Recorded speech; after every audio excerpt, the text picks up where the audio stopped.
chat, others might join too. So hi everyone. We have speakers and audience, as is obvious from the chat, from all over the world joining us today. So good time of the day wherever you are. At my end, it is afternoon. So good afternoon from Ghent, Belgium. My name is Olga Petintseva. I'll be chairing today, and I'm based at Ghent University and the Free University of Brussels. I'm a criminologist and part of the organizing team behind Between Edges and Margins, Innovative Methods in the Study of Deviance, quite a long name, but it's a group that became known as BEM, shortly as BEM. BEM is a young and growing network set up by different partners. As I said before, Ghent University, University of Ghent, Utrecht University, University of Porto, Vrije Universiteit Brussels, and the larger group, the working group on qualitative research, methodologies and epistemologies, we seem to like long names, at the European Society of Criminology. Just a very brief background, we started as a group a couple of years ago in 2018 by organizing a conference in Ghent. And although the organizing team consists of criminologists, we were quickly joined by people from very different disciplines and areas of research. And I'm also glad that the events attract not only researchers, but also artists and practitioners. I think it's also largely due to the format, because aside from the classical presentations, we also had very inspiring workshops and more alternative format sessions. So the focus of the group is really broad and open. And our starting point was that much of research on deviance and social control in very broad sense, no specific sensitivities. For example, accessing hidden populations, researching quite sensitive topics, transgressive practices, and so on. And all of this requires some sort of specific methodological sensitivities. However, without, let's say, limiting the discussion to just practical technicalities of doing research. So it's much more about methodologies and epistemologies in a broader sense. And critical and reflexive original work has been done using, of course, ethnography, visual methods, sensory methods, narrative, participatory and online methods, just to give a few examples. And it is safe to say, I think, a bit of bragging, but the first conference was a great success. And it resulted in two special issues containing truly inspiring articles, two special issues of journal. One was Journal of Extreme Anthropology, which is also available in open access. And the other one was a special issue on engaged research methods in Dutch-Belgian journal called Tijdschrift over Cultuur en Criminaliteit, or translated the Journal of Culture and Crime. Now, after that conference in 2018, we were planning to organize another event, another conference at one of the partner institutions. But then the pandemic happened, of course. And after some consideration and discussion, we have decided to move BEM online to not lose this momentum, to keep the exchanges going. And as you know, we have opted for a series of weekly, rather short online seminars, each organized by one of the partners and highlighting one specific topic. So this truly difficult, challenging situation of the pandemic still does have some upsides for us, because we're able to organize a low threshold event that can be attended by a very broad audience from all over the world, as you can see, and from different backgrounds. And we're happy that our audience is becoming much more diverse. And particularly because we're not only now hosting scholars and practitioners, but also quite a few students are joining us today, students and early career researchers, which is also fantastic. So it is my absolute pleasure to welcome you today to the seminar organized by Ghent University, but co-organized by all the partners, which is titled Researching Silence. And I'm absolutely thrilled to have two truly inspirational academics giving us a talk today, Lois Presser and Patricia van Münchow. Have kindly accepted our invitation. And just to briefly introduce them, Patricia is Professor of Linguistics at Paris Descartes University, Sorbonne Paris Cité, France. And her interests are very broad, but in recent work, she concentrates on absences and silence in discourse. And I think one of the chapters that she published, theoretical and methodological challenges in identifying meaningful absences in discourse, is truly innovative work that gives us some very specific and thought-provoking avenues for working while researching silence or researching what goes unsaid. And then Lois Presser is professor of sociology at the University of Tennessee, who has worked for 10 years, I think, in criminal justice system in New York City, on behalf of both offenders and victims of crime. And Lois' research concerns the role of language, discursive forms in social arrangements of action, including criminal and other harmful action. Lois draws on perspectives of cultural sociology, critical criminology, and discourse analysis, and she's also one of the founders of narrative criminology, and I personally think she's one of the most inspiring contemporary scholars that is there right now. So she will present on methods for analyzing what goes unsaid. So first, they will both give their presentation, and then we'll have Michelle Van Impe, who is a brilliant PhD scholar from Ghent University, as a discussant. So after the presentations, Michelle will intervene. Also, a brief introduction of her project. Michelle works on a participatory action research that is strongly inspired by narrative criminology, and it focuses on stigma through the eyes of people who use illegal drugs. So the project basically aims to challenge stigma and boundary work related to drug use. So Michelle will reflect on the talks of Patricia and Lois and then instigate a discussion. There will be plenty of time for discussion with the audience afterwards too, so you will be able to intervene.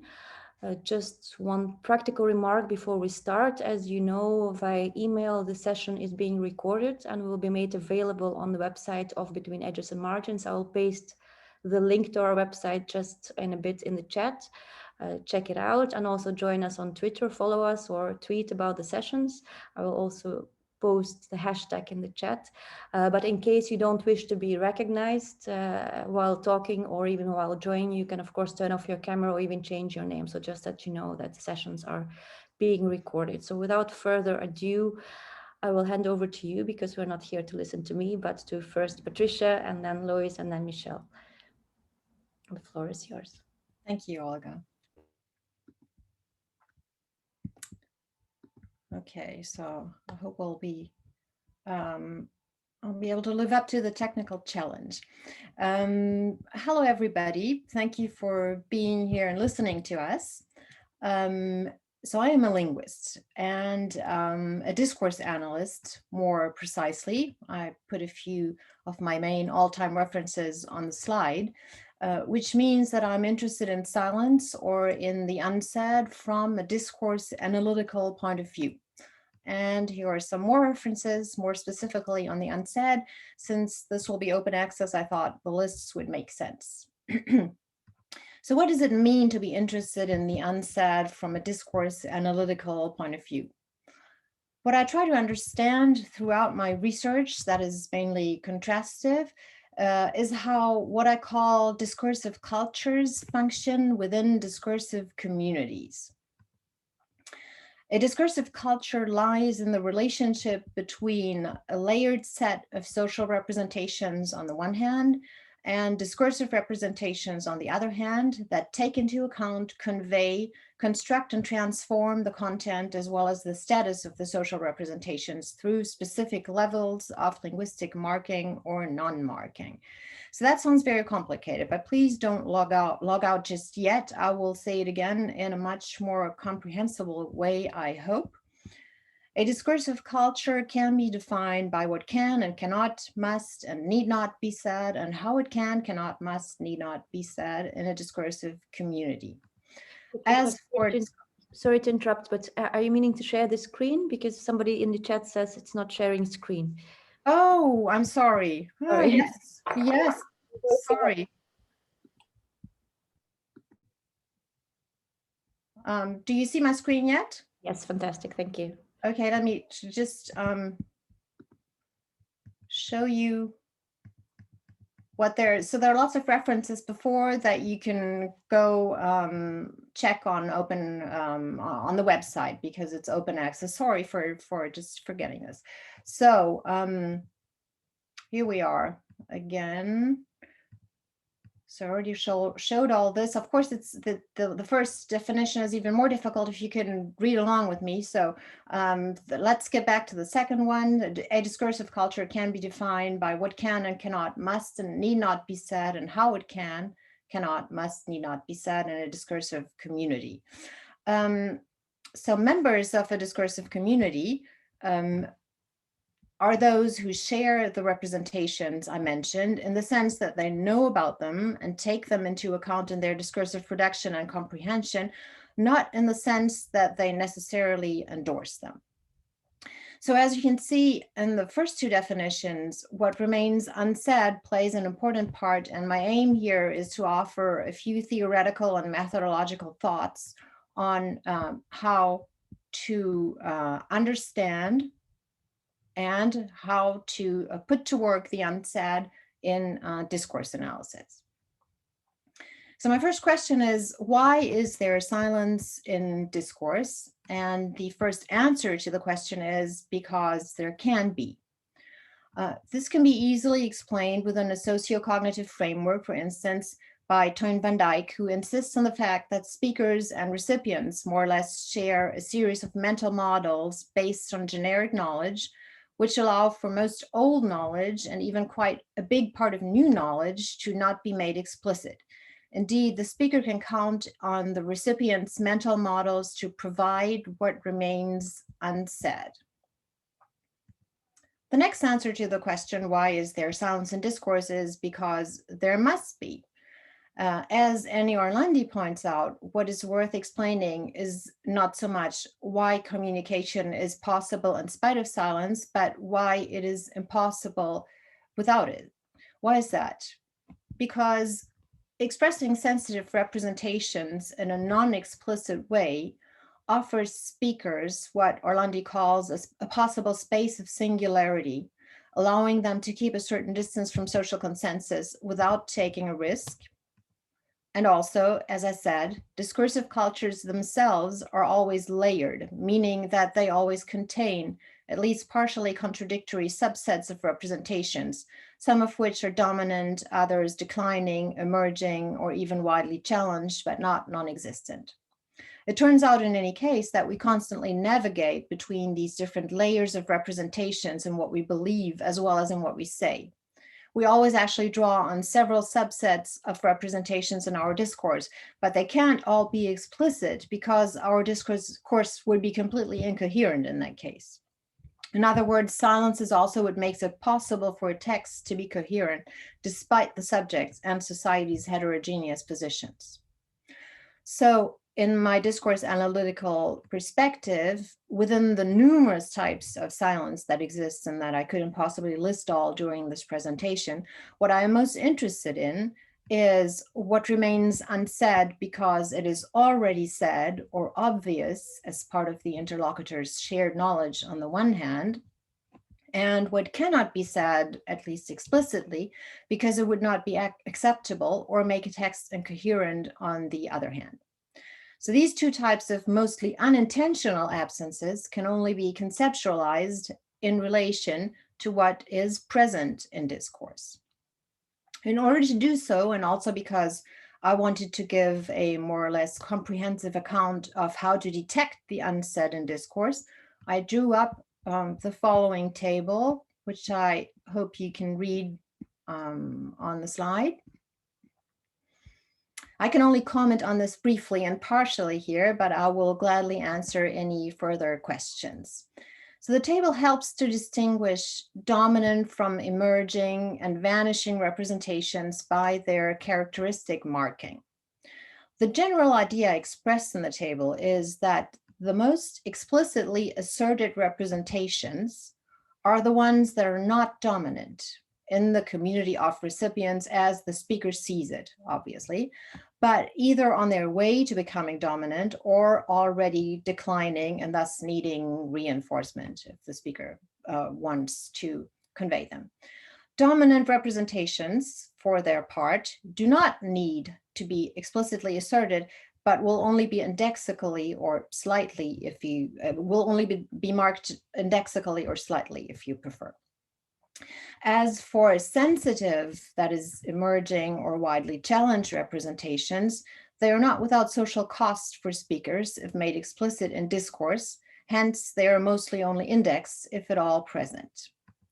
Unacceptable representations that have become or are still taboos within a society cannot be marked at all in discourse unless speakers are willing to run the risk of being ostracized or even persecuted, depending on the community and the taboo that is being broken. Finally, obvious representations, that is the most widely shared and the least questioned of all, cannot be marked in discourse because speakers are mostly not aware of them. So a horizontal reading of the table shows the normative relationship between representations of a certain status, the way they will be marked in discourse, if they are at all marked, and in the second column from the right, analytical procedures that can help to detect them. Other relationships between these different entities are, of course, possible according to the discourse genre in action. In a controversy, for example, sensitive representations might be stressed. And in an educational setting, dominant representations might be strongly asserted. While content analysis, in my view, is only apt to highlight category 3 representations, conventional discourse analysis allows to also uncover category 2 and category 4 representations. As for the other categories, it takes procedures such as searching for associated actors and actions, for argumentative premises, for instabilities within a data set, and comparison to reach them. Comparison is what I work with quite a lot. I won't have time to give examples for all of these procedures here, but I did in some of my publications if you're interested. However, I will now briefly comment on 3 excerpts from chapters on National Socialism and World War II in 2 German history textbooks. The first excerpt conveys, like in a nutshell, representations with all kinds of statuses within society which interact with each other in a quite complex way. So let's look directly at the English translation. Mass seduction and overpowering, but all the celebrations, the wonderful KDF trips, the communion on the party conventions. Many people also associated positive memories to the Nazi era after 1945, although it could not be denied that the rulers had based their system on oppression, persecution, and terror. Okay, let's have a look at a category 4 representation first here. So the first sentence of this passage contains 3 juxtaposed elements of reported speech. Reported speech is a form of meta-discourse, meaning that it is not so much saying as saying that someone else is saying. It can thus be used to present discourse the authors do not endorse at all. Only in the next sentence do we discover, in a rather vague way, who is the speaker of the reported utterances. Many people. I believe these utterances are reported in a somewhat elusive way because they are widely spread, or they were widely spread in the post-war decades, but mostly in the private sphere and are even less acceptable in the public sphere today than shortly after the war. But you can probably still hear them in private settings. So what does this reported discourse argue against? It argues against the exclusively criminal nature of the National Socialist regime. This category 2 representation initially stays almost silent. It only leaves a trace in the adversative conjunction but. It does not need to be any more present since it is dominant and thus well known by everybody. And if the students don't know about the dominant status of the representation yet, they learn about it precisely via its minimal marking.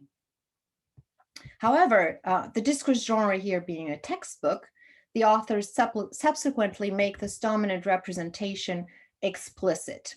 They probably feel that they cannot include the account of those who also have positive memories from the Nazi era without explicit contradiction. So in a meta-discursive and thus strongly marked utterance, they not only teach students what the correct representation is, the rulers had based their system on oppression, persecution, and terror, but also that this representation could not and cannot be argued against, although it could not be denied. However, meta-discursive utterances are not a typical marker for a discourse so obvious that no one questions it. A fact that no one denies does not need to be called undeniable. Instead, they point to representations that may be dominant but need to be reinforced, especially in an educational setting. So far, we've only seen discourse that is at least somewhat marked, but what is completely absent here? Two things, in my opinion. So one is the representation of outright post-war and thus somewhat contemporary Nazi discourse, which did and does exist, though, as the media regularly reports. It is acceptable to reproduce the sensitive Category 4 discourse of those who did not understand the extent to which the Nazi regime was a criminal one, but not the unacceptable Category 6 discourse of those who approved or still approve today of the crimes. Post-war outright Nazi discourse thus cannot be represented by textbook authors at all, except if it is the phenomenon under scrutiny, which is not the case here. On the other hand, it is not made explicit either that oppression, persecution, and terror are utterly wrong. That is because these are Category 1 representations that not only can, but need to be taken for granted. Indeed, if the core values of a society have to be expressed, they lose their obviousness and thus their force, or they have already lost it. So this was the first example. Let's move on to two other excerpts that show how authors can convey contradictory representations within the same text, but not via the same degree of marking. In the history textbooks I analyzed, authors frequently use what Theo van Leeuwen calls backgrounding or suppression of social actors, in particular when dealing with war crimes and the Holocaust. What happens is that the actions pertaining to them are clearly mentioned, but not so the agents. This becomes obvious when one compares the presentation of war actions to the presentation of war crimes. In war actions, and I'm moving on directly to the English translation. So in war actions, Germany is shown as an agent by the use of national toponyms, demonyms, and demonymic adjectives. So here we've got on September 1st, 1939, German troops attacked Poland, France and Great Britain declared war on Germany. So this is about Germany. When war crimes are reported, though, the agents are backgrounded in circumstantials, and they are not Germans anymore, but the Nazis, the SS, or the Einsatzgruppen. And more often even, discursive procedures such as the use of the passive voice make the appearance of the human agent unnecessary altogether. So what we've got here is, what we've got here is that an occupation rule disregarding all rules of international law was put in place under the leadership of the SS in a circumstantial. Many Poles were deported. The systematic murder of Jews began. The complete Polish elite was supposed to be destroyed. So a lot of passive voice here. This backgrounding of actors conveys, without it being explicitly said, a representation of war crimes as having simply occurred rather than having been committed, or as having been committed by the SS, but not by ordinary Germans. This is somewhat contradicted, though, by a far more explicit representation conveyed by a strong assertion in the same textbook. So it was the SS and the police, but also regular army units that were responsible for the millions of murders in the backcountry, meaning in the territories that had been conquered by Germany. Indeed, strong assertions are often a sign of discursive evolution. The procedure that is performed here is a dialogic marker of what Jacques Press calls the not only X, but also Y type, where Y is more or less new and X is already said. It's actually, Presser says that Y is of superior remessity than X. In other words, authors acknowledge a previous representation, the SS committed genocide, but add a more recent one, and so did ordinary soldiers. It could well be precisely the tendency to background the participation of ordinary soldiers in war crimes elsewhere that encourages authors to strongly assert it here. The fact that the same information can be backgrounded and then strongly asserted in the same textbook points to two memory phases that are competing with each other.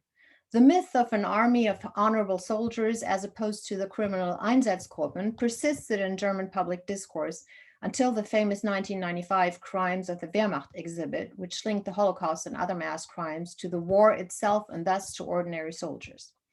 In recent history textbooks, one can find an explicit post-1994 discourse in which the implication of the army in war crimes is stressed. So this would be a category 3 representation, which seems to be on its way to becoming dominant, but also a much less explicit pre-1995 discourse, which would be category 4 discourse now widely challenged representations, in which the army's responsibilities are restricted to having fought in the war, whereas the Einsatzgruppen are shown as having committed the Holocaust as well as other war crimes. Okay, let's conclude. So what we've seen in these examples is how different levels of linguistic marking help us to understand which representations the authors of a text believe are dominant, obvious, sensitive, or unacceptable within their community, and also how competing representations can coexist within the same text, thanks to one of them being strongly asserted and the other one being conveyed through relative silence. I tried to show you how a tool such as the table I presented earlier can help not only to understand how the unsaid works in discourse and interacts with what is said, but also how it can be detected. On a more general level, I hope to have convinced you that discourse analysis has an important contribution to make in researching the unsaid. Of course, I've only been able to address a small fraction of what there is to say here, so please feel free to contact me if you're interested, and I will gladly recommend some further readings to you. These, for example, which are my own publications on our topic. Thank you for listening. Brilliant. Thank you very much, Patricia, for unpacking these different discursive strategies and also the relational nature of what is said and what is unsaid, and how to chart what is acceptable and how it changes over time. I think also a highly timely example, despite it being focused on the German context post-war. Okay, shall we move on to Lois? Thank you. Thank you, and thank you, Patricia, for such a wonderful presentation. Good morning. It's morning in the United States. It's late morning. So I'm coming to you from Tennessee, and not just Tennessee, but all over the country. We are in a strange emotional state. We're happy, and or the majority of us are happy, and we're also anxious, and we're anxious about a variety of things, as are people around the world. We're up, we're down, we don't know what's going on. Okay, I have a question for you, for all of you. Just now, what did I not say? What did I not say? What did I leave unsaid? And as Patricia made clear, it's rather, I'm glancing at the chat, it's rather fraught business to identify what has not been said, because of course, countless things have not been said. I did not say very many things, including some of the things in the chat. What this session is about is a way into what has not been said. And I take great inspiration from my colleague on the panel, including honing in on meaningfulness. So we need a way of pinning down meaningful unsaid. In my case, and now I'm pulling up my screen if I can. There it is. In my case, my home discipline is criminology within a sociology context. And so the meaningful unsaid is the harmful unsaid. And you'll see that in my presentation. Here's a problem right away. Let's see, how do I keep going? Okay, I have learned that one should get out and go back in. No, Rita, do you know why I might be having problems with moving along? Maybe try the arrows just below. There are a couple of arrows. Does that Aha, very good. See, I'm not used to this. This stuff is unsaid to me. Perfectly, Lois. Yeah, oh, great. Okay, so what I'm going to do in a short amount of time is preview the methodological tools that I'm developing in the name of an unsaid analysis. Give a fairly brief review of the growing literature that is orienting to unsaid, and the conclusion is that unsaid is pervasive, but also it's socially significant, but also reach into other theoretical inspirations for this field. Demonstrate the methods, so talk us through, illustrate them, and then give some concluding remarks. Four main gestures, if you will, or segments of the approach. First, locate what I call missing subjects, which include individuals, events, experiences, contexts, and perspectives. And incidentally, by persons or individuals, I mean to include non-human subjects. And the approach starts with a set of key propositions which beget some key questions to ask one's material. Patterns of verbosity or wordiness, attending to too little being said or also too much being said. Looking at figurative expressions, and I will focus attention on metaphors and metonymies, although as we saw from Patricia, well, as we all know, there are other figurative devices, including code words and euphemisms and all sorts of things that do the work of excluding, if you will. In terms of metaphor, we can ask questions about the source domain of a particular metaphoric representation. And in terms of metonymy, or presenting a part of a phenomenon or person for the whole, we can ask about what is left out. And finally, my own toolkit is having me focus on the social construction of absences, which one can take in a variety of ways.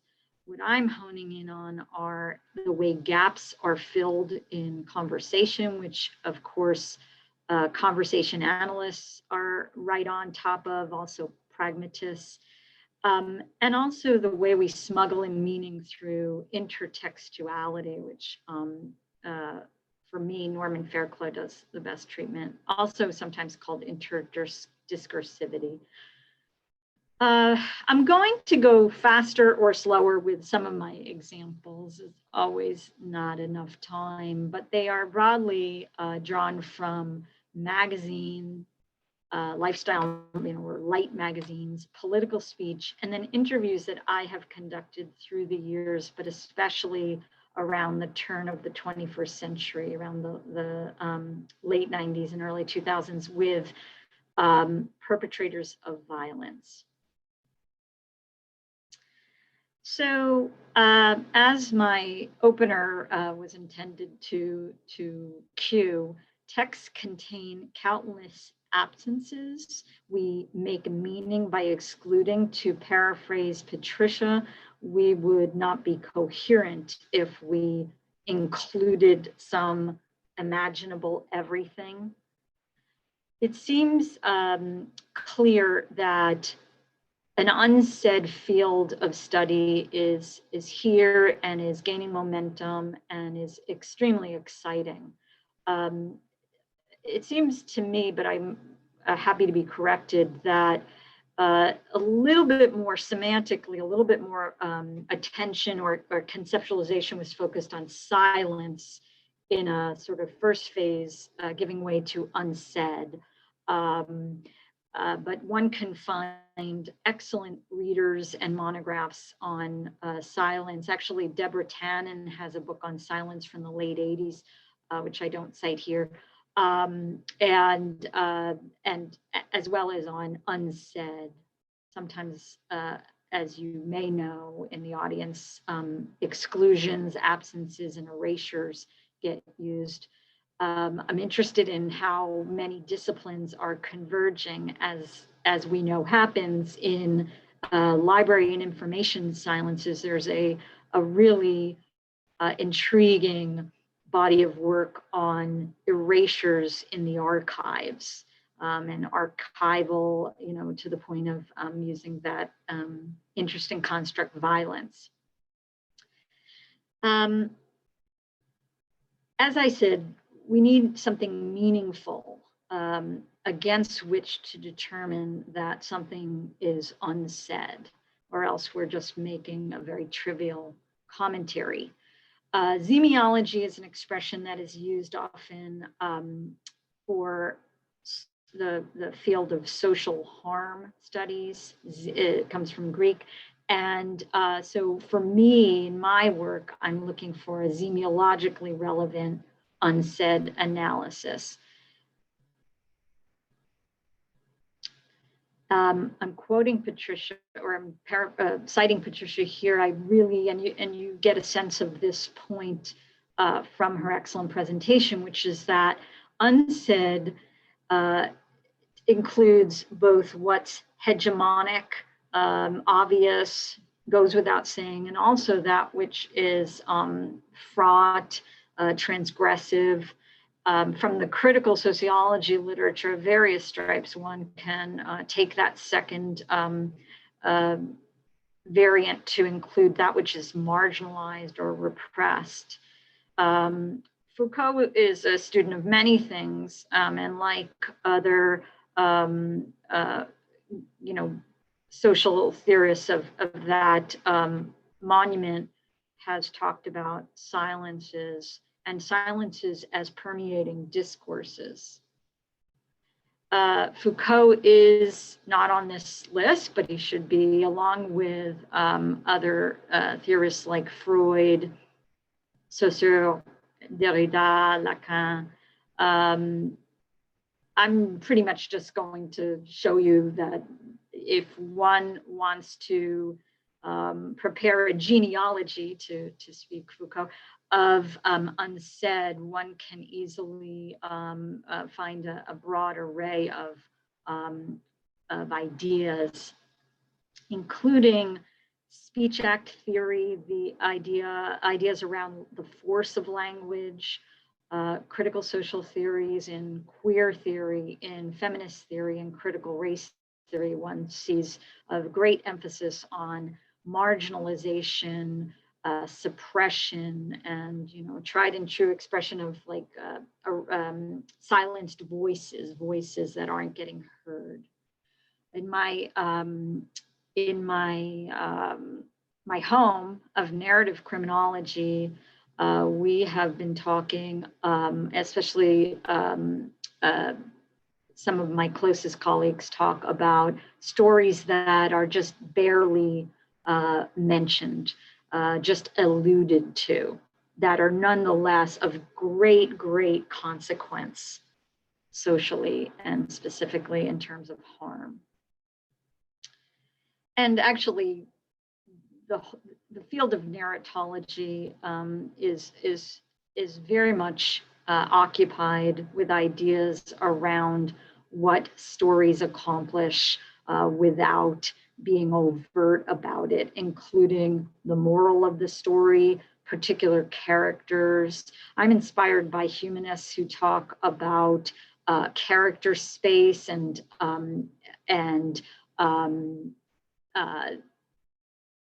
the death of the subject. So there's all sorts of vanishings in these bodies of work.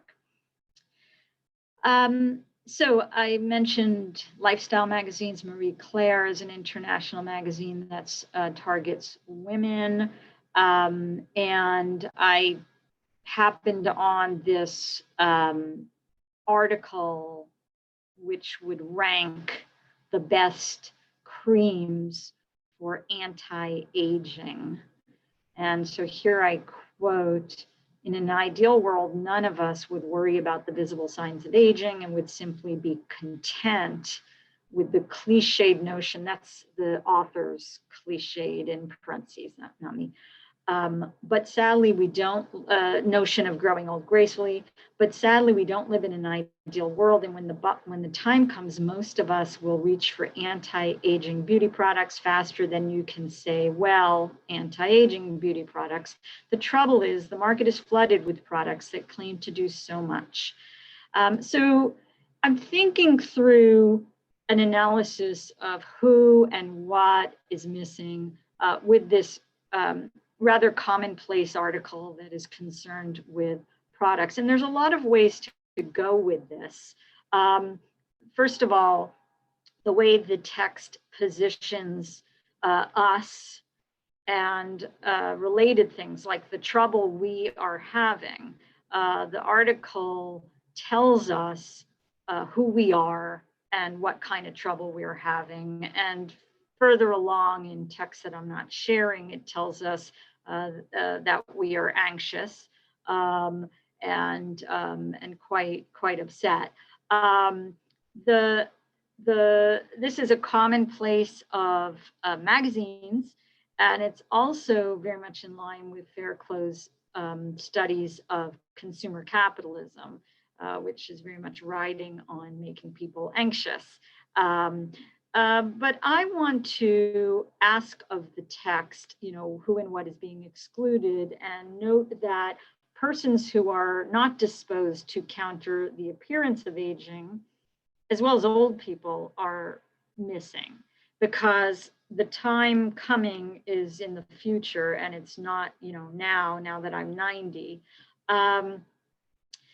So the analyst, to abstract out and move along, the analyst brings to bear key propositions I mentioned in my opening of missing subjects, that persons who are impacted in or by a text should be featured proportionate to the impact of the text or of what the text is talking about, that the experiences and the context that those persons would cite to make sense of it should be featured proportionate to impact.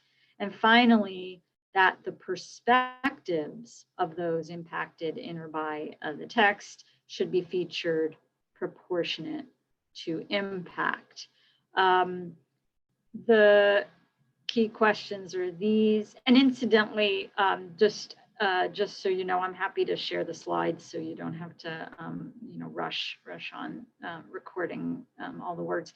And to what degree are they in their experiences, contexts, and perspectives featured? Oops, something got missing, but I had some more specification about this material, which is that persons who are nervous about other things, for example, dying, are not being featured in this text at all. Old people are not being featured. And certainly, the magazine, even by its own mandate, is pitched to women. So this is, sort of semi-obvious that cultural forms like magazines, pretend to a universality, which it does not pan out. Moving on to what I call patterns of verbosity. Nikki Haley was an ambassador to the United Nations under former President, I'm happy to say former President Donald Trump. This is to say that she's speaking about Trump as well as Biden. And by the way, I neglected to say earlier that the bolding is my own. So she's being interviewed for a book that she wrote and was questioned about whether the conversation that Trump had with the president of Ukraine, which was taken by most analysts to be an attempt to extort money, because at the same time aid to that country was withheld. The journalist had asked, what's her opinion on this? Now, by the way, let me just elaborate on that conversation between Trump and the other world leader. He was directing Ukraine to investigate, or at least to publicize investigating Hunter Biden, the son of the now President Joe Biden, which would help his campaign by putting his competitor in the dust. I, in practice, don't think it's good for us to ever ask foreign governments to investigate Americans, but I think it goes to the fact that Americans should be investigating Americans, and Americans should be asking the questions of Joe Biden and asking the questions of his son and finding out exactly what was going on with that situation and get down to the bottom of it. I think a lot of, as one finds when one analyzes text, there's a lot of things that could be done. There's a lot of ways of thinking. But I'm focusing on too much or too little said. And I'm leaning in this regard. I mentioned the contribution of pragmatists. Well, important maxims from Greece, 1975.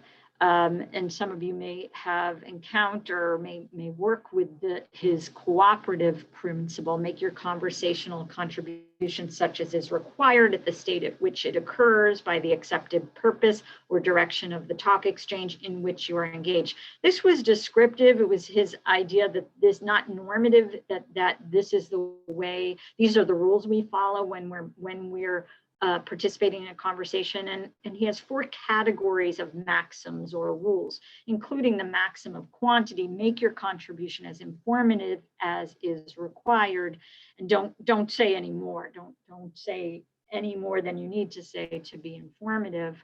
So one could look at Haley's comment and ask about things like, in practice, now this is not the most technically nice thing, but let's go back.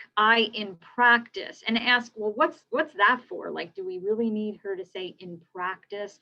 What is she doing? Well, she's certainly turning the dial down on disapproval. She's sort of tossing in disapproval, but echoing back to some of Patricia's work today, the but sort of heralds, in this case, to my thinking, heralds a sort of main point. So this is like here, and there's some hedging there, but here's what I want you to walk away with.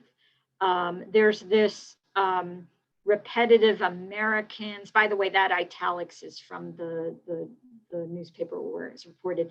There's this rhythmic thing going on there. And that is sort of like getting away again from Trump, actually from his actions, but really from him, because it's Americans. It's not. I think Trump should be, leading an investigation. I've kind of covered some of this. Her main points are given more space.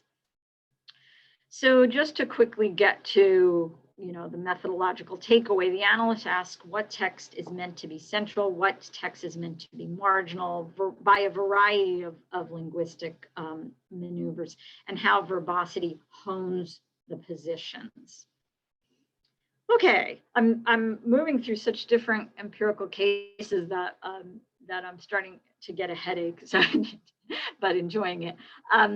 So I mentioned that I had done interviews with persons who were charged with violence, who admitted to violence. Here's a person who was telling me about a rape. He himself agreed that it was rape. And I'm running short of time, but I like to not read this. I like to not actually read this out loud. He's talking about a sexual encounter in which the victim called a halt in the midst of it. And she said, and I'll start in the middle, my boyfriend might found out. That's his performance error. And it just freaked me out. It freaked me out. I was just sort of stunned there for a minute. I didn't know anything about her boyfriend. And I don't know, I started getting mad about it. I mean, you know, if, 10 minutes before that, I could have honored that, I just felt I could have honored that. And, there's, again, a lot of ways to read this text. I think I'm just going to skip past that second piece. But what jumps out at me in terms of analyzing metaphor is that honor, like as in honor an entreaty or a request, is the language of, or is something that the powerful are at liberty to do.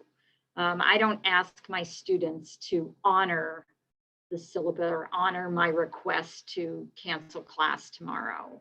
It's just not the way of the power relationship. I breezed through this Finnish sex thing, but the second point in the sentence, while stunned, points to the perpetrator's powerlessness. So he's doing something that I've discussed in my book, Why We Harm, which is he's sort of having it both ways with power. He's sort of stunned and he's just incapacitated, but he's also in a position of power. It's a hedging on power, what I call a power paradox. But again, abstracting out, the methodologist is taking an inventory of the metaphors that are in the text and asks what goes on in the source domain. What does honor mean? And then there's other metaphors that I note in this particular text. Finally, another example from my corpus from interviews with violence perpetrators comes from a person I called Steve. Here's the exchange, and I like to include myself. It always makes one humble because you see all your linguistic and sociological errors or methodological errors. I said, what were the circumstances with that? I asked him about his entire criminal history, and he made little of it, but he said he had a domestic violence charge. It's just, how you get into it, get into an argument, or and all they got to do is pick the phone up and call. So out of a real world event, this is his snapshot, his small story of that, whatever happened, that episode. And it's an argument. And by the way, clearly I provided that language of argument. And then all they got to do is pick the phone up and call. And I would note here, which is not necessarily part of contemplating the metonymy in terms of curtailed events in a sequence, his wife, becomes they. So he's talking about a general story that, we all know the story. They pick up the phone. So he bids me to understand a generic chain of events that led to his arrest, and it's basically got an argument, which, he's not a wrongdoer. He's a participant in an argument, and they're picking the phone up. It obscures his own actions. My colleague and friend Svein and Sandberg talks about story tropes, which has an interesting resonance with Patricia's work. These are obvious, agreed upon, and yet often the most salient.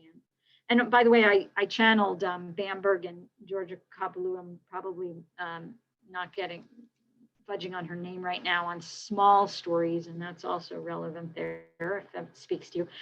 So methodologically, the analyst tracks events in the metonymically rendered story and asks whether the missing events involve harm or culpability. I could tie it up, or I could complete this. Olga, do you have a feeling? It's all right. You can take a couple of more minutes. It's okay. I've been interested for a very long time in how the researcher is involved in what happens, and I know that's an interest of many of my friends in the audience. How we co-construct meaning and then run with it as the data from the interview. Well, here's then presidential candidate John McCain, who has since passed, and he was running against, as a Republican, he was running against Barack Obama at the time. And he was at a town hall that he convened. This is a while back, and a woman said, and this has been quite famous as an example of how honorable McCain was and how Republicans like him are just not around anymore. They're so honorable. So kind of an interesting meaning context. He passed his microphone to one woman who said, I can't trust Obama. I've read about him and he's an Arab. He's not. And then McCain retook the microphone and replied, no, ma'am. He's a decent family man and a citizen that I just happen to have disagreements with on fundamental issues. And that's not what this campaign's all about. He's not an Arab. He just said he's not, and then it couldn't be heard what he said. So the supporter is saying, or is communicating, Arabs are untrustworthy by implication, and Obama is an Arab explicitly. McCain only corrected the latter. Okay.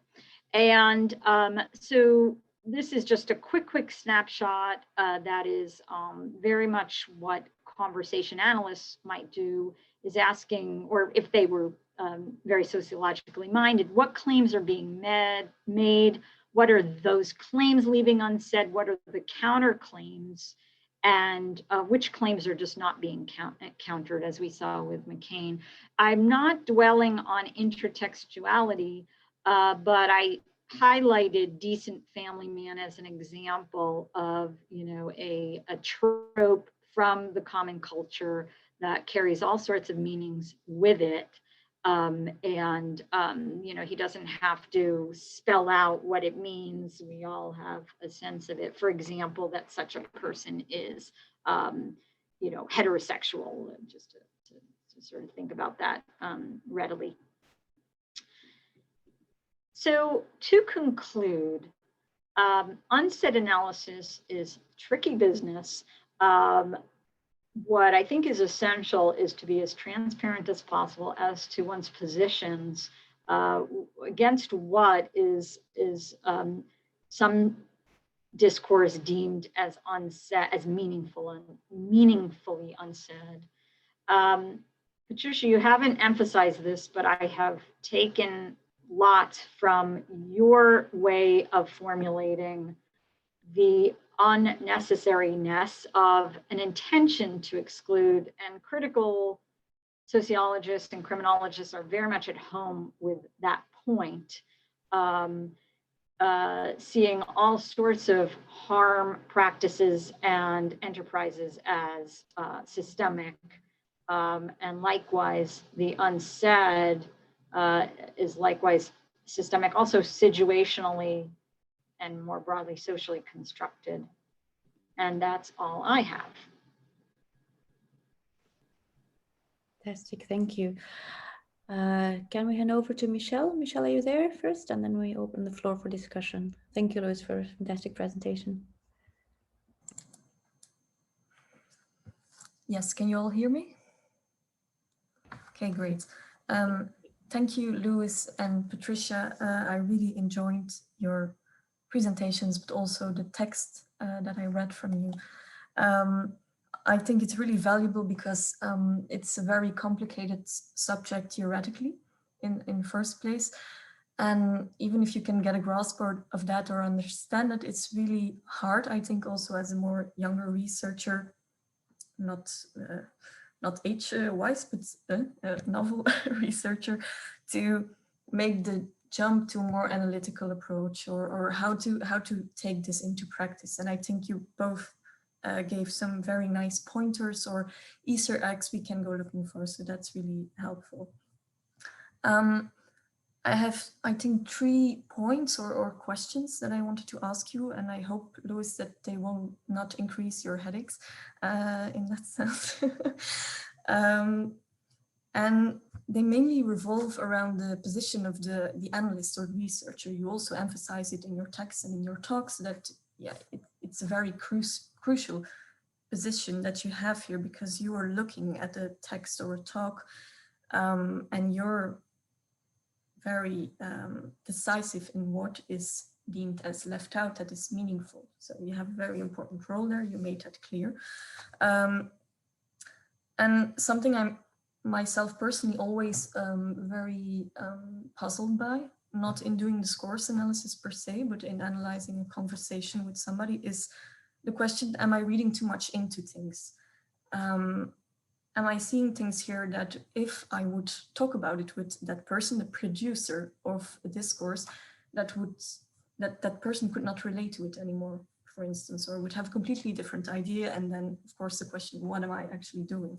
So I was wondering, what would you think about the idea of working with some kind of feedback or discussion with producers of discourse, in the sense that you would maybe take a more journalistic position in looking into this? And it also relates to the work that Olga has been doing, and that she also wrote a chapter about in the new handbook on narrative criminology, the more challenging position of a researcher to extend your interpretation to the person or the participants or the producers of text or whatever that are involved. So I'm just wondering what you would think about it, if you have a certain idea of what is on set that you could go to, for instance, the person that wrote that textbook, if that person is still alive, or to discuss it with that participant and to have a reflection about it. I don't know if you would get much out of it, but it could again say something about another layer of things that are on set, of the meaning attached to it, and you could engage maybe if that person would be willing to look into silences, intended or unintended. So, but I don't know. A second thing I was wondering is, you look into if something is said too much or too little in a piece of text or in a piece of an interview, but how do you actually select these cases where you really into detail look into what is unsaid and you go looking for it? Because, yeah, you have maybe 10 sentences that you really look into, but for instance, in the text about the handbook, for instance, on Nazi Germany and the role in the war, if you look into that text, aren't there other pieces in the rest of the text that would maybe nuance that position or would take another position? So how do you relate these possibly different stances together when you focus on one piece of text? Do you contextualize it with the whole document, with other things? So how do you select, and how do you go about maybe nuancing other signals in other pieces of the text? And a last thing that I was wondering, and Lois also hinted about it at the end, is how would you regard, for instance, in an interview, which is a more explicit mode of co-creating maybe, how would you look to your own role as creating silences or being a part of silences that are not not there for a reason in a conversation where you also are, and how would you make a hindsight interpretation of looking for those unsaid things? So I don't know if I am on time, or this is enough to get some discussion, but that's the things that came to my mind, but very interesting, so thank you. Thank you, Michelle. You're perfectly in time, and it's also a very complex and interesting discussion about the participatory modes of analysis, about the systematic questions that we ask as methodologists too, and the co-construction and your role as researchers. So thank you. So great way to start a discussion. So Lois or Patricia, whoever wants to answer. I'll just jump in so I can, I'm blown away by these questions, Michelle, especially especially all of them. But the first one I think I want to, you're making me want to tweak, not just intent is unnecessary, but awareness. And because awareness is unnecessary, and often if you get it, even dip a toe into ignorance studies, which is another fascinating field growing up nowadays, you know, there's nurtured unawareness. So I don't feel like going back to text producers and saying, you know, is this what you mean? Or I think Olga has a very effective way of doing that, and is a kind of social justice praxis as well. But as far as excavating unsaid, I don't see it. And I really just want to commend you on, you know, the other two questions.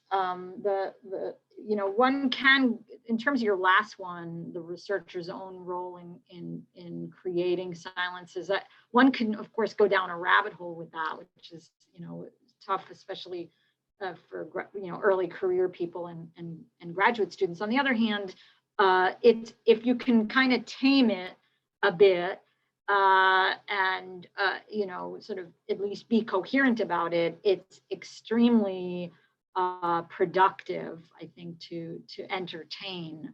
But I don't think scholars, I think they can bracket that and acknowledge nonetheless that they are reading silence, and they ourselves, to use Patricia's expression of a discursive culture, they're part of a culture that also doesn't talk about these things. There are things that I don't talk about, and it's only in time that I, you know, become aware, like, oh yeah, I used to not talk about that. And it gives you a lot of empathy, I think, for everybody you research, because you yourself are in that. I wrote down like the merest jottings about number 2, but I cede the floor to Patricia. I can't wait to hear what she says. On the first question, yes, because I'll answer the first question too, and then we can move on maybe to the second question. Thank you, Michelle, for your questions that are extremely interesting. So I would say, I would answer that,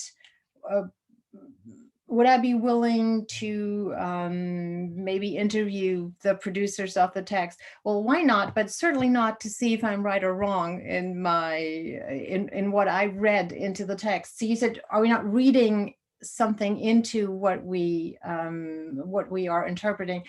And I would say, of course we are, because I mean, we have to. That's how communication functions. Most of the meaning that is conveyed is something that the recipient reads into it, because most things remain unsaid. So we certainly have to read into.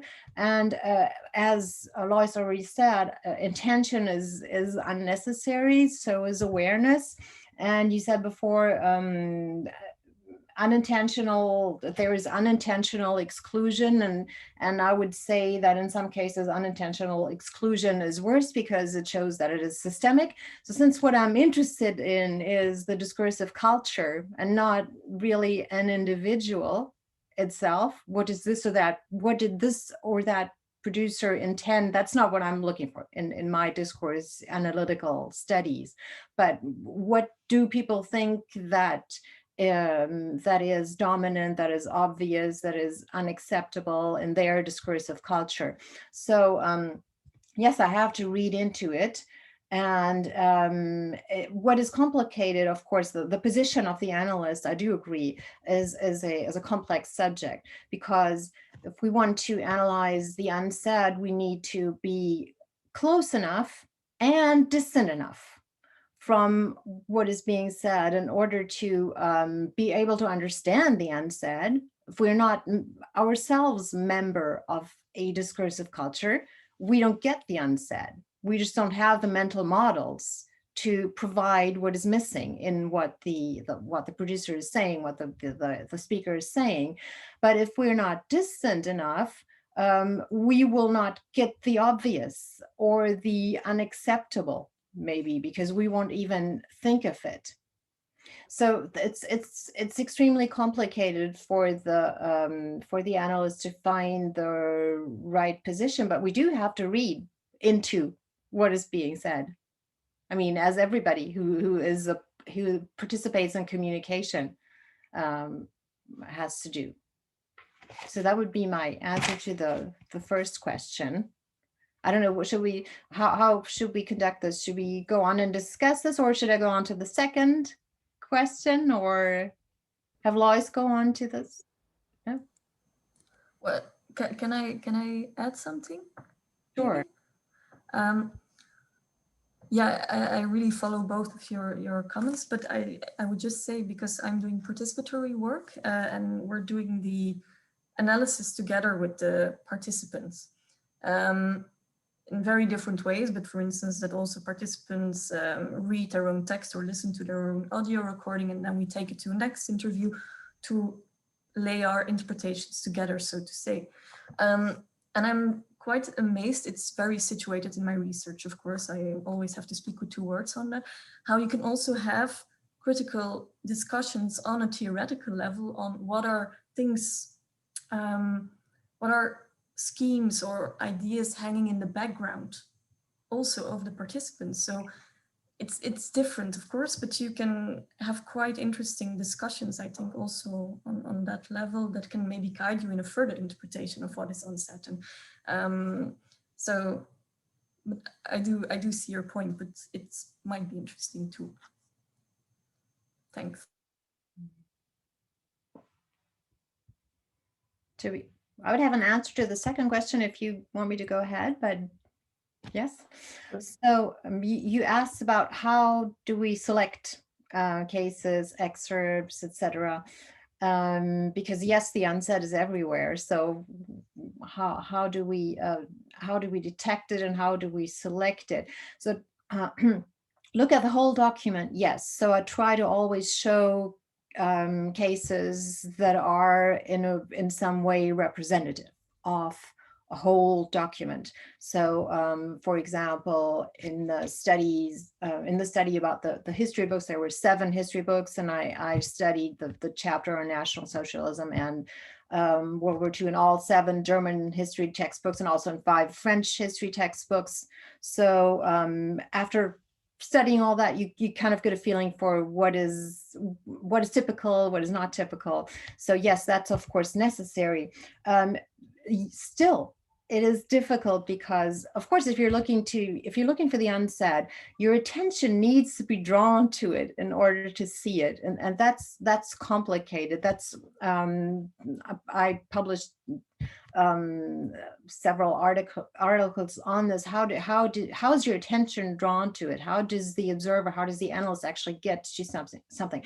Comparison is interesting there, because sometimes you can see you can see a totally different construction in the French in textbooks than what you find in the German textbooks, and sometimes what actually draws your attention to something in one data set is because it's so different in the other data set, and you probably wouldn't even have noticed it if you had only looked at one data set.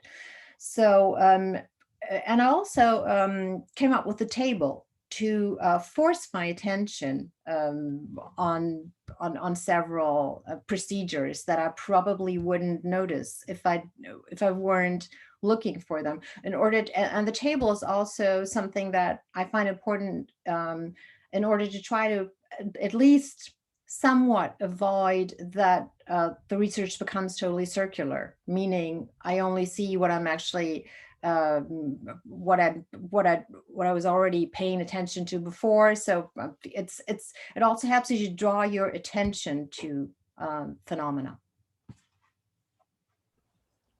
Just to come back to the table quickly, because somebody asked earlier where it's published. It has been published in this chapter that we have already mentioned in the chat. Not the same version, sorry, not the same version, Olga. It evolves all the time. So, but I will also make my PowerPoint presentation available, especially since you unfortunately missed the first part of it.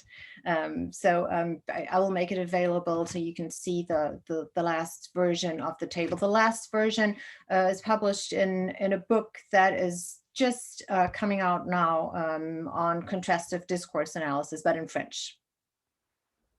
So fantastic, thank and you. the references at the end of my presentation. Thank you. I suggest we have about 10 minutes left that we move on to the discussion with the audience. It is a bit tricky always via Zoom. So to avoid that people are talking over each other and turning on their camera simultaneously, if you have a question, just type in the chat that you have a question and I give you a floor. And we have already first Rita who has a question, please. Hi, thank you so much for both your presentations. It was a delight to be able to listen to you and to your work. So my question is more building from the social construction perspective of absences and silences. And so I was wondering that you both used as examples written documents or interview segments. So written documents are used for non-intrusive research. They are one direction only. And on interviews, you have somehow a consensual conversation going on with some particular rules that we more or less know. I was wondering if we can use, eventually not so much discourse analysis because I'm not so familiar with it, but can we use these kinds of techniques on researching silence or researching the unsaid on using social media as data? For instance, social media or prejudice or hate speech messages on Twitter or Facebook or something like that, because from my perspective, this source has particularities. Sometimes it has word limits, like Twitter, you have a certain amount of words or characters that you can use. Also, communication is asynchronous. So most of the times people are not talking at the same time or intervening in a patterned way. And also there are other communicative elements such as images, GIFs, memes, and all the array of things that young people use nowadays, right, on these kinds of platforms. So I would love to hear your thoughts, both of you, Patricia and Lois, if you can help me out think about this. Thank you.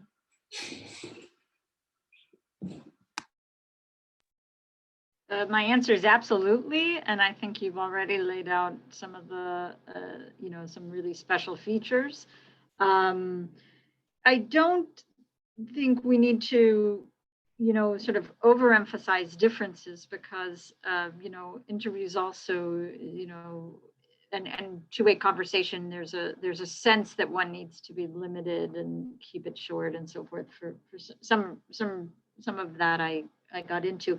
And so the longer I, analyze text, I sort of see more similarities, but I think that is a very, very good and germane idea. I mean, social media are sort of at the forefront of so much, well, I don't need to tell this group, but, social movements for good and for harm.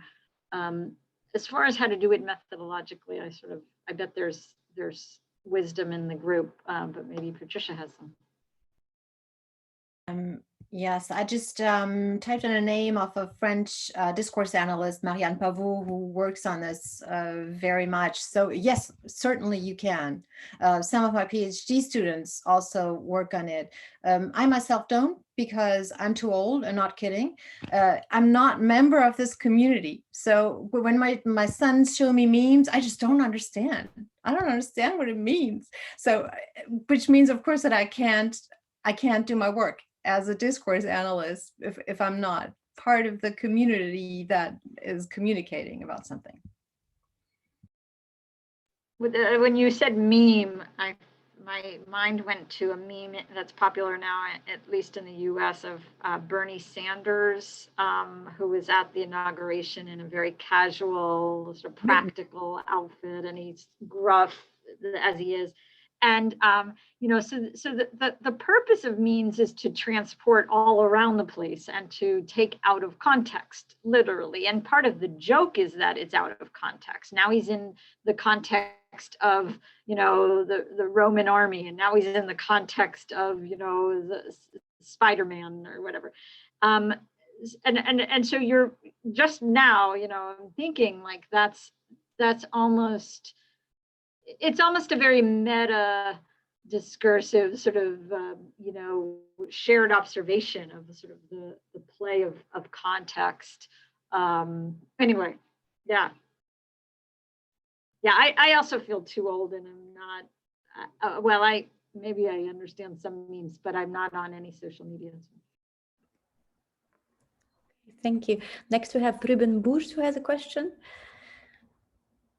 And people are also sharing links and some names, which is great. And we can keep the discussion going via forum if you have some ideas of relevant publications or people. Ruben, do you want to turn on your camera or just mic, as you prefer? Yeah, I turned on both, so I hope you can hear me. And first of all, Patricia and Lois, both thank you very much for 2 wonderful presentations, and also for the organizers of these sessions, of course. While listening to these 2 presenters talking about silence and things unsaid, I was thinking of my own research on undocumented persons, and they more often use the term we're being unheard. So not unsaid, but unheard.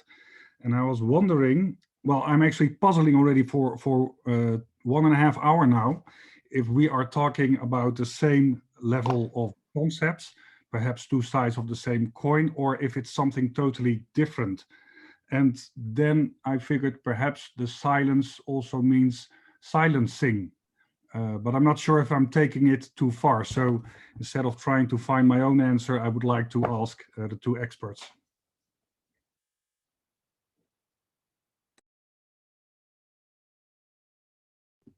I could start maybe with the answer. What you're talking about are forms of silence that I didn't specifically investigate in. I said at one point that there was a long list of different kinds of silences, and I was only talking about 2 of them. But yes, I don't think we're talking about totally different things, because if you take what Annie Orlandi says, that if you want to, if saying something is always at first not saying something else, the first thing you choose also within a discursive culture, it is very much also about whose discourse should be heard and whose discourse should not be heard. So that's a very important point, and it's not far from what I'm working on. I just didn't I didn't concentrate on that today, but I don't think we're talking about totally different things.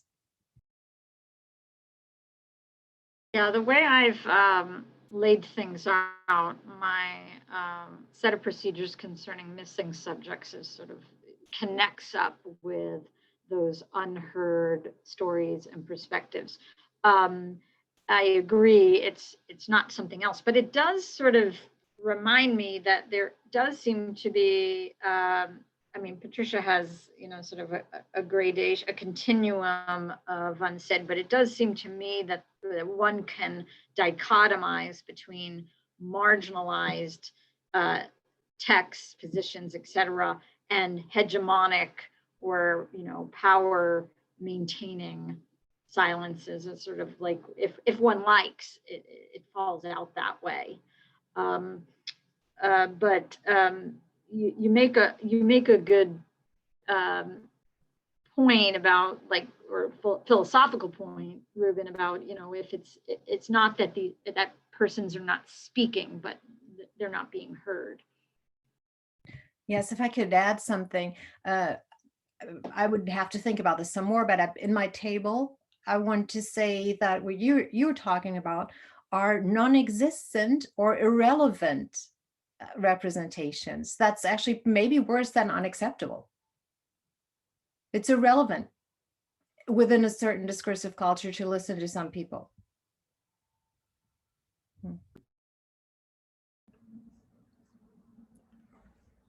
Okay, thank you. Then we have another question coming from Joanna Seitz, who is writing in the chat to Lois specifically. Would you say that prison literature or literature written in prison is a sort of mask to the actually said, or would it be a new form of trying to express the unsaid?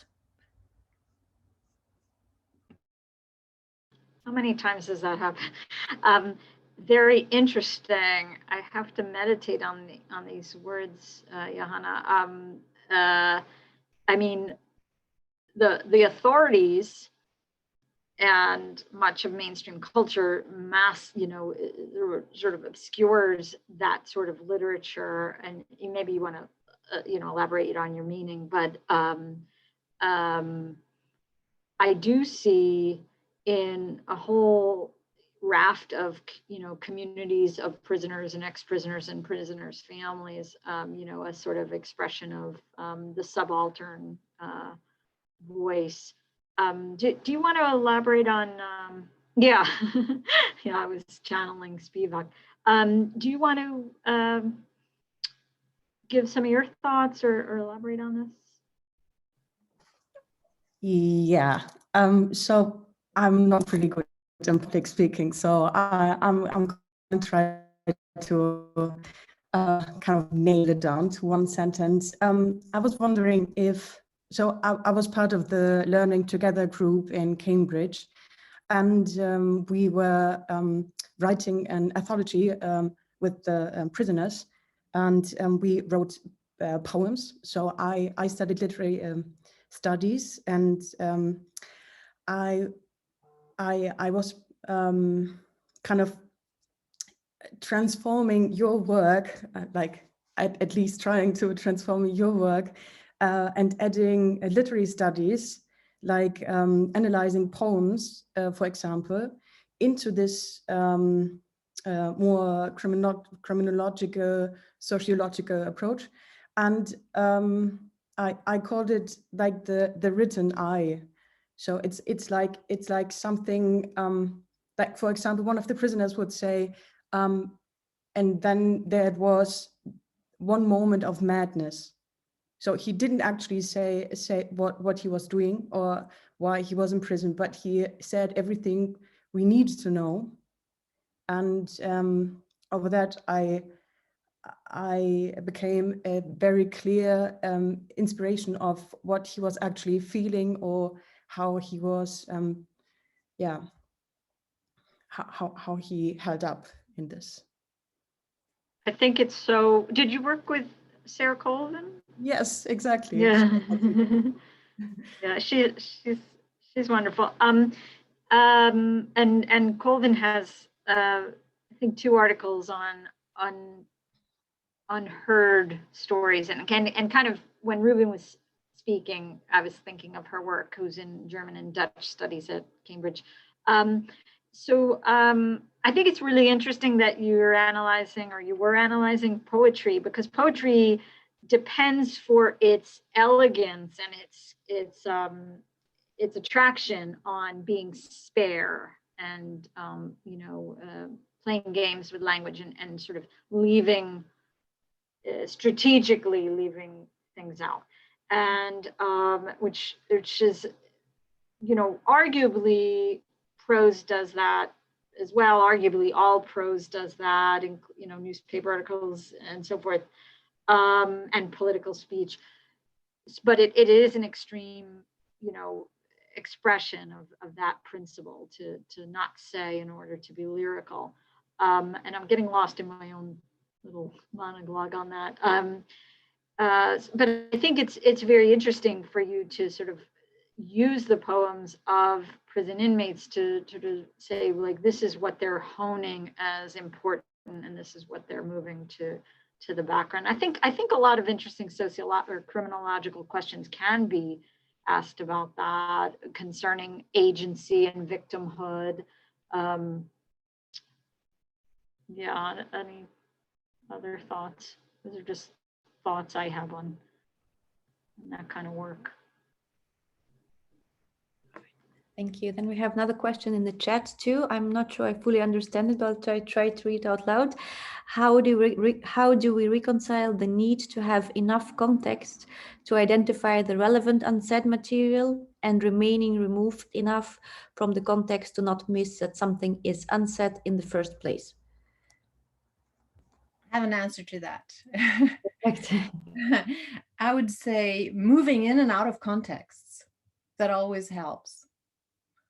Comparison is one of my big beliefs, and being, moving in and out of different discursive cultures. It's always of limited efficiency, because you can only see in one culture what there is not in the other one, and vice versa. Or, I mean, I have more than two at my disposal, but not in a limited amount. So, and all of them Western, but that would be my answer: moving in and out of contexts. Wonderful, thank you. Are there any more questions from the audience?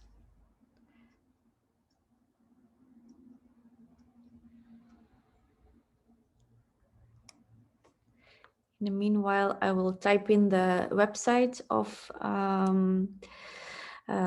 Edges and Margins for you to visit our website, and also to where the videos will be uploaded. And in the meantime, we have one more question coming in from Herman saying, I have one more, please, the floor is yours.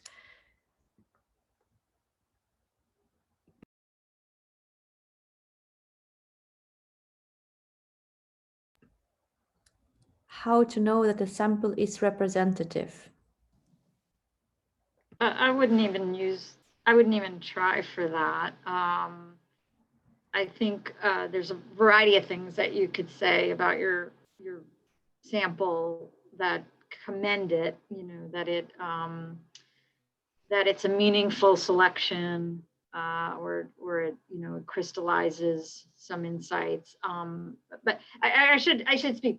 In my work, I'm not trying for that. Yeah.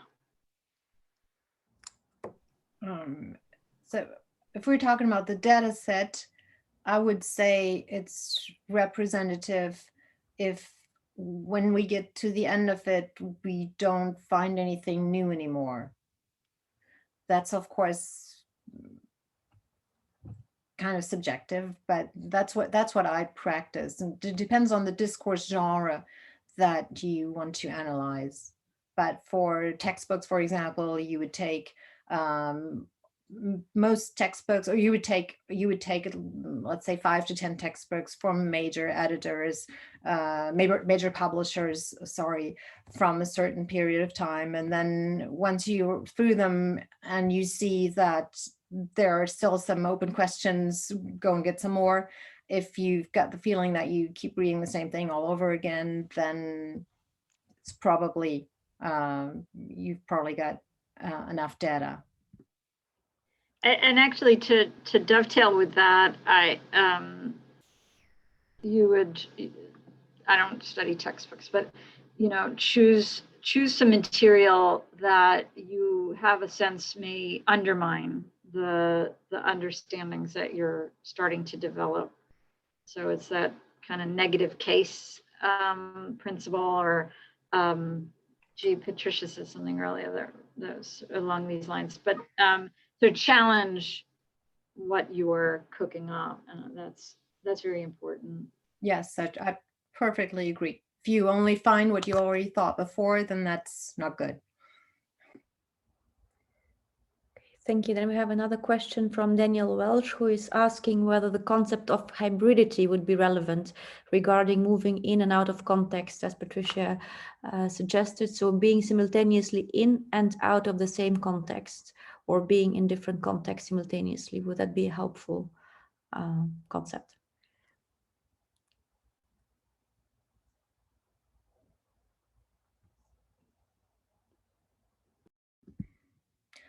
I guess I don't really know. Can you be simultaneously in two contexts? I guess you could. Also, hybridity would also work. I guess, but I don't know.